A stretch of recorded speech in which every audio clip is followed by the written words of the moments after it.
Hello, and welcome back to TYZ News. On our headline today, there is an ongoing political turmoil in Rivers State. A dangerous escalation of violence is raising serious concerns about the region's stability. This crisis follows a series of arson attacks that have targeted 4 local government secretariats. Governor Simonal A. Fubara warned that these acts of violence, allegedly committed by political thugs, could pose a significant threat to Nigeria's oil production, as Rivers is a vital contributor to the national economy. To provide context, Rivers State has been no stranger to political tension and violence in recent years. Previous elections have seen heightened unrest, with political actors often engaging in heated rivalries that lead to instability. The latest conflict builds on these patterns, but the situation reached a new peak with the controversial local government elections held on October 5, 2024.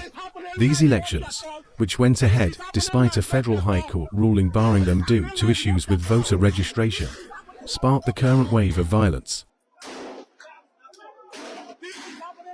The climax of this political drama unfolded when former governor and current Federal Capital Territory Minister, Wike, delivered sharp accusations against Governor Fubara. Speaking in an interview on Channels TV, Wike alleged that Fubara not only ignored the court ruling, but also actively incited violence in the state. Wike claimed that Fubara's actions have undermined democracy, fueling instability at a time when Rivers State cannot afford further disruptions. He further emphasized that the consequences of such political mismanagement could have far-reaching implications for both the state's governance and its critical role in Nigeria's oil industry. Here is the details of what Wike said about the Rivers State crisis on an interview with Channels TV. Of that violence. Less than honorable yesterday, the destruction of those local government offices. What, in your own assessment, as a leader in the state, of what happened yesterday? Well, there's no decent person, no person who believes in the peace and stability of any nation will say that you want to support violence, will say that you want to support destruction, will say that you don't want people to live in harmony. But what is important is that when there's violence, when there's instability, it is for you to ask questions. What has led to that violence? What has led to instability? What has led to destruction? If at all, it's very key. I've said, I was a governor. I've always obeyed the rule of law. You heard the governor said that our state is turning to a state of anarchy where people do not obey the rule of law, where people do not obey the rule of law. What is obeying rule of law?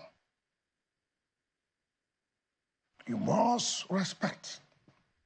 You must obey the judgment of courts. You must not take the law into your hands. It doesn't matter how you see that judgment. The moment you don't obey court judgment, you are inviting anarchy. You are inviting violence. Was that destruction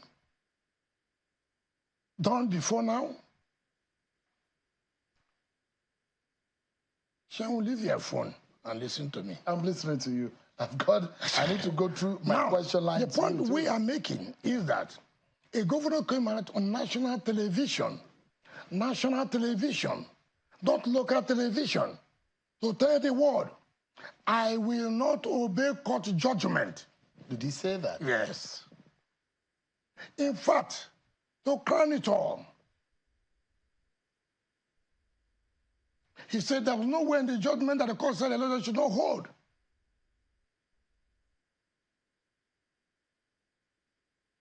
He went as far as to say, I do not need police before I conduct an election.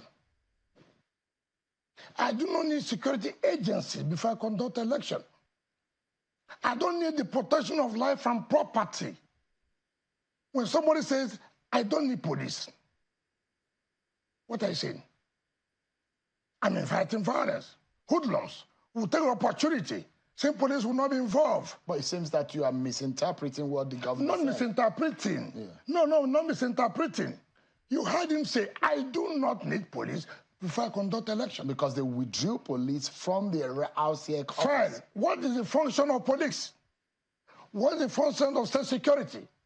To provide security so that hoodlums cannot take advantage and do bad. And you are saying, you can go. Who? Are you blaming the governor for the violence that... It is not about blaming. Governor is the architect of the violence. But you have been blamed. Your accusing fingers have been pointed at you. No. There are those... I mean, if you heard some of the social media videos that came up, and those who are saying, no Wike, no rivers, and those who are destroying the properties, and you... I mean, well, there are people, there are faces, and these are those who are called the pro-Wike supporters in Rivers State. To be your supporters who were saying, no Wike, no rivers. See, listen, Sean, let's not change the narrative. What was said is this. Yeah, governor said people do not want to obey the rule of law, obey all law and order. What is law and order? What are people saying? Obey court judgment. Listen, I mean, so that we don't change the narrative. Obey court judgment. All of you presented yourself to the court. All of you brought your legal representation, your lawyers, senior advocates of Nigeria. And the matter was argued. And the court came up with a judgment that by my own view, by my own opinion, I think this is what is supposed to be done. And therefore, I hereby say, you should do this, you should do that. Fine. That's called judgment. We want order. You heard the president say, the judiciary can settle all political disputes. And those who want to call, what did they do? For judiciary to settle disputes. And you came out as a governor to say, no, this is a fraudulent judgment. Accuse the judiciary of being fraudulent. I will not obey this judgment. I will not. I will go ahead and do what I'm trying to do. In that case, who is inviting violence? Who is inviting anarchy? You heard him say, our state is turning to where people do not want to obey law and order. What is law and obeying of law and order? Obey what the court has said. This country is a country where you see people trying to use opportunity because Wike is here. I have a grouse against Wike. I want to settle that grouse. This is the only way I can do it. You forget that it's not about Wike. It's about society. It's about state. It's about our nation. If today a court gives a judgment, not an order, a judgment, and say, look, this is what to be done. You have gone on appeal. You went on appeal, which means you are aware that there was a judgment against this, and you have gone on appeal. You don't want to be patient. To follow the due process, let appeal come up to say this and that and that. He came out of national television and said, I will not obey. It's a fraudulent judgment. I have never seen that in my life, where anybody can come out because judgment is against you or it's not in your favor. You attack an institution to say it's fraudulent. It's not only, look at just what had happened. INEC said, we will comply with the court judgment. What did they do? That the REC, the Resident Electoral Commissioner, who acted on behalf of his office, he should be removed. Why?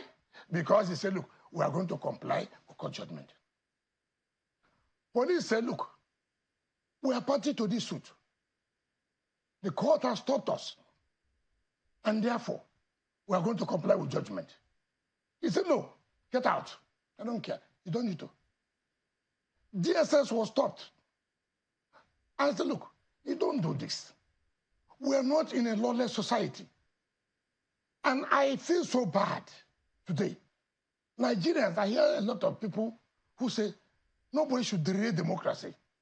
Let us ask ourselves, who is derailing democracy? Who intends to derail democracy? Is it the man who said law and order?